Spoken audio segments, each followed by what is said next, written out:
Ladies and gentlemen, welcome back again. I'm glad to see you watching my video. Ladies and gentlemen, I just want to give you some feedback on what happened to my business last week.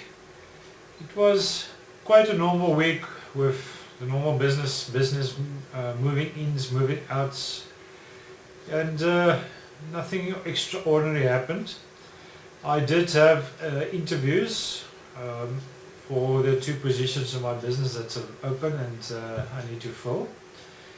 I decided to appoint one of the ladies I had an interview with, but I'm still looking for a second person. The problem is that I've got a lot of CVs, a lot of them are just bad. People don't look after their CVs, so if they don't look after their CVs, how are they going to look after my business? And then I had a few that looked good, and I had a few that I wanted to have interviews with. So I did have some interviews this past week, and I see a problem in that the sense that people are always putting the best foot forward, and there is a way to go past it. What I have decided in the past, and what I've done this week again, is I've given them just on their computer skills. I put them in front of a computer without them knowing they were going to be when they come for the interview. And I asked them to do a simple form for me, reproduce it on a computer. So I give them a form, typically an Excel spreadsheet like my move in, move out list, and I asked them to reproduce it. Some of them fall off the bus, they didn't even know what program to do it, how to do it. Then they're obviously not for my business, because I don't have time to teach people computer skills. So when you do interviews and you need computer skills, just give them a simple test, like a form to make from scratch. That way you will quickly see how their computer skills are. The other thing I did is I took a lesson from Hannes, and I gave all the new people that I'm seriously looking at for interviews the disc profile to complete. It's quite interesting to see what the results are, and then I can see, are they typically good for the position that I want to employ them in. I can see their strengths and weaknesses, and that tells me a lot more than just the interview.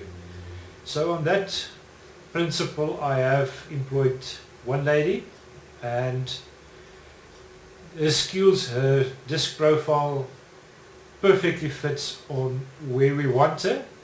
Her computer skills is a little bit rusted, but she could do what we wanted, and she's been employed. So maybe you guys take a tip from that, do the disc profiles, do the test on a computer, give them a small form to complete. Secondly, I had a big problem with the local municipalities I'm involved in, the Infodeni for Vereniging van der Bijl and the Ekurhuleni for Sasol. They came and they cut the electricity to some of the units without warning. I don't know, they're supposed to give a warning letter 3 days time. I don't know exactly what it's supposed to be, but I understand that there's supposed to be a warning letter 3 days before the time, and that the owners are supposed to get accounts every month. The problem is most of these units are occupied by tenants, so the letters don't go to the owner, don't get delivered to the tenants, they go to the owners. And I found that some of the owners ignore these municipal rates and taxes, and it creates a problem for me, for business, and my tenants. That's really inconvenienced if the municipality comes and switches off without warning, because they consider the owners to have received the letters and they are not paying. Why are the owners not paying? Probably because there was a law change last year. The rates and taxes are now the responsibility of the owner, and previously on a body corporate it was the responsibility of the body corporate. And the body corporate handled it, included in the levies, and the owners paid that portion via the levies.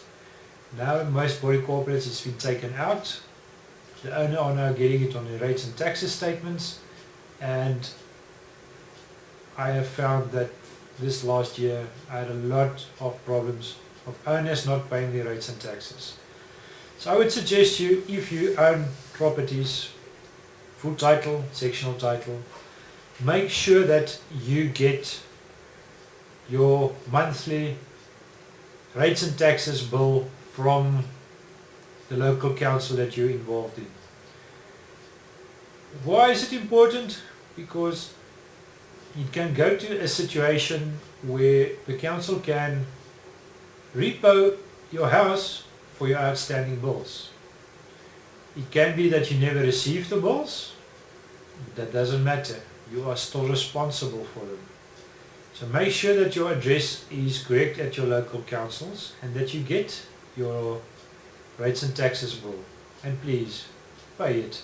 For us as managing agents, for the tenants, it's a big hassle if you come home one night, there's no electricity.